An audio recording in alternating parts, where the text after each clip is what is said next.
보셨나요? 안녕하세요 티모님들, 티끌 모아 한솔입니다. 지난번에 앱을 통해 신용점수를 확인하고 관리하는 방법을 알려드렸는데요. 오늘은 신용점수를 어떻게 올릴 수 있는지 알려드리려고 합니다. 신용점수는 대출, 신용카드 만들 때 한도 금액에 쓰이는 것이기 때문에 돈을 빌렸을 때 이 사람이 얼마나 잘 갚을까를 따져보는 거라고 생각해요. 그러려면 돈을 얼마나 버는가, 돈을 대출해서 쓰고 얼마나 잘 갚는가, 이 두 가지가 중요할 거라고 생각이 드는데요. 그래서 소득금액 증명원을 제출해서 신용점수를 올릴 수 있고, 통신비 납부 내역을 제출해서 신용점수를 올릴 수 있는 거겠죠. 하는 방법은 이전 영상을 확인해 주시고요. 제가 처음 뱅크샐러드에서 신용점수를 확인해 봤을 때는 거의 회사 다니고 얼마 안 될 때라 4등급이었어요. 그래서 너무 슬펐거든요.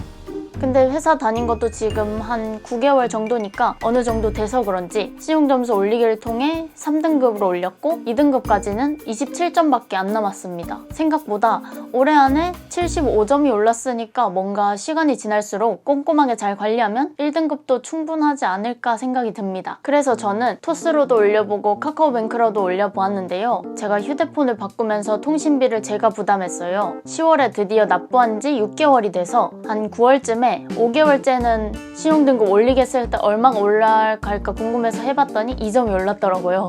6개월이 되고 나서 10월에 이제 해보니까 7점이 올랐더라고요.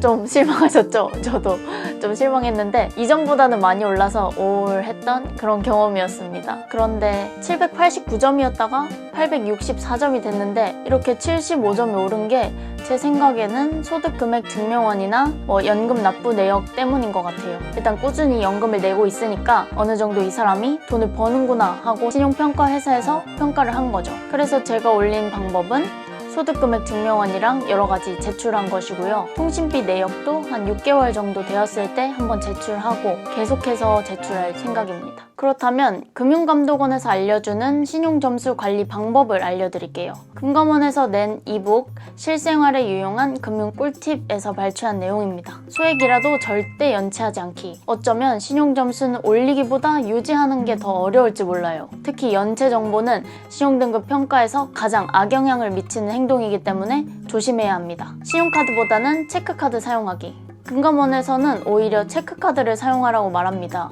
왜냐하면 신용카드 연체하고 돌려받고 그러는 것보다 그냥 체크카드를 쓰는 게 더 나아서 그런 것 같아요. 체크카드를 연체 없이 월 30만 원 이상 6개월 동안 사용하거나 6개월에서 12개월 동안 지속적으로 사용할 경우 가점을 받을 수 있습니다. 연체는 오래된 것부터 상환하기. 연체 기간이 길수록 신용등급에 불리하게 작용하기 때문에 불가피하게 연체한다면 오래된 것부터 상환하는 것이 좋습니다. 타인을 위한 보증은 가급적 피하기.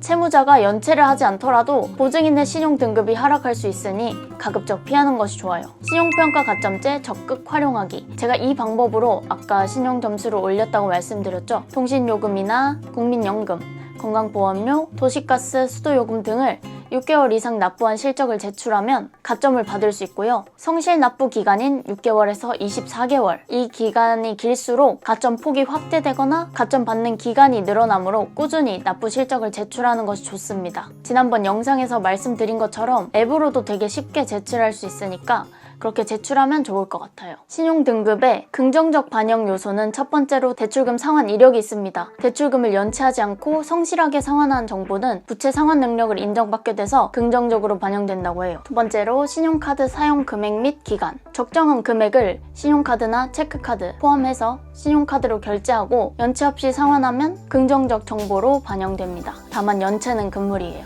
세 번째로 통신, 공공요금 성실 납부 실적. 통신, 공공요금 등을 6개월 이상 성실하게 납부한 정보를 제출하면 신용평가 시 가점을 받을 수 있어요. 부정적 반영 요소는 첫 번째로 대출금 연체입니다. 10만 원 이상의 금액을 5영업일 이상 연체하는 경우 신용등급이 하락할 수 있으며 연체 기간이 길수록 장기간 신용평가에 반영된다고 합니다. 두 번째로 신규 대출 및 대출 건수 증가인데요. 대출 금액이나 대출 건수가 많을수록 채무와 리스크가 커지기 때문에 신용평점이 하락할 수 있습니다. 세 번째로 제2금융권 대출.